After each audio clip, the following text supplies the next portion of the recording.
இந்த தேர்தல் பார்த்தீங்கன்னா எல்லா கட்சியும் மகளிருக்கு வந்து 2000 2500 தரேன்னு சொல்லியிருந்தாங்க. அதே மாதிரி பேருந்தில் வந்து பெண்களுக்கு வந்து இலவசம் அப்படின்னு சொல்லியிருந்தாங்க. ஆனால் ஒரே ஒரு கட்சி மட்டும் வித்தியாசமாக ஒரு இலவசத்தை அறிவிச்சாங்க.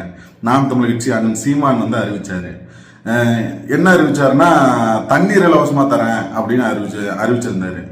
ஆனால் வந்து மக்களுக்கு வந்து 2500 ரூபாயும் பேருந்தில் இலவசம் அந்த மாதிரி இலவசங்கள் தான் மக்கள் விரும்பி மக்கள் வந்து ஓட்டு போட்டாங்க. அதை பெருசா பார்த்து மக்கள் ஓட்ட போட்டாங்க. இந்த காணொலி கொஞ்சம் பாருங்களேன். வைகை அணையின் அடிமட்டத்தில் தேங்கியுள்ள தண்ணீர் குடிநீராக பருகுவதற்கு உகந்தது அல்ல என குடிநீர் வடிகால் வாரியம் எச்சரித்துள்ளது. வைகை அணையின் நீர்மட்டம் 20.83 அடியாக சரிந்துள்ளதால் மதுரை மற்றும் தேனி மாவட்டங்களில் கடும் குடிநீர் தட்டுப்பாடு ஏற்பட்டுள்ளது. அணையில வந்து தண்ணி வந்து அடிமட்டத்துக்கு போயிடுச்சு. இன்னும் ஓரிரு நாட்கள்ல வந்து மதுரை மாவட்டம் தேனி மாவட்டம் அங்கன்னா வந்து தண்ணீர் தட்டுப்பாடு ஏற்பட்டுரும் அப்படின்னு செய்தியில சொல்றாங்க. நம்ம வந்து 2500 ரூபாய் இல்லாம நம்மளால உயிர் வாழ முடியும். அதுவே பேருந்துல நம்மளால காசு கொடுத்து போக முடியும். ஆனா நம்ம தண்ணி இல்லாம உயிர் வாழ முடியுமா? அதனால தான் அண்ணன் சீமான் வந்து தண்ணீர் மாநாடுன்னு போட்டு தண்ணீர் நான் இலவசமா என் மக்களுக்கு கொடுக்குறேன்னு அறிவிச்சாரு. ஆனா யாருக்கும் அது பெருசா தெரியல. இன்னைக்கு நமக்கு தண்ணீர் தட்டுப்பாடு. இதே காட்டுக்குள்ள யானை 2 யானை போன வாரத்துல 2 யானை செத்துருச்சுன்ட்டு தண்ணீர் இல்லாம 2 யானை செத்துருச்சுன்னு செய்தி வருது. அப்போ இந்த நிலையை மாத்தணும்.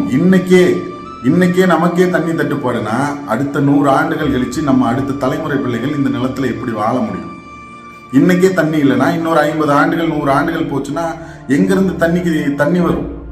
அப்போ அதற்கான திட்டங்களை செயல்படுத்தணும் அப்படின்னு தான் அண்ணன் சீமான் வந்து மரங்களின் மாநாடு, மரங்களை காக்கணும், மரத்தால தான் மழை வரும், மலை வளங்களை காக்கணும், மலைகளை உடைக்கிறதுனா தடுத்து நிறுத்தணும் அப்படின்ட்டு அண்ணன் சீமான் மலைகளின் மாநாடு அப்புறம் தண்ணீர் மாநாடு அப்படின்னு போட்டு பாடம் எடுத்தாரு.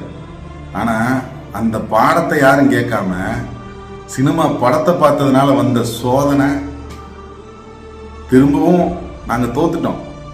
ஆனா திரும்பவும் நாங்க போராடுவோம். அண்ணன் சீமான் திரும்பவும் போராடுவார். ஏன்? அடுத்த தலைமுறை பிள்ளைகளுக்கான அரசியல் நாங்க செஞ்சுட்டு இருக்கிறோம். இன்னைக்கு வாழ்ற மக்களுக்கான அரசியல் நாங்க செய்யல.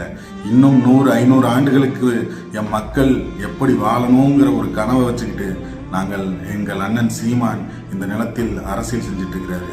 அவரோட நாங்கள் பயணிச்சுட்டு இருக்கிறோம். தொடர்ந்து போராடுவோம். நாம் தமிழ்.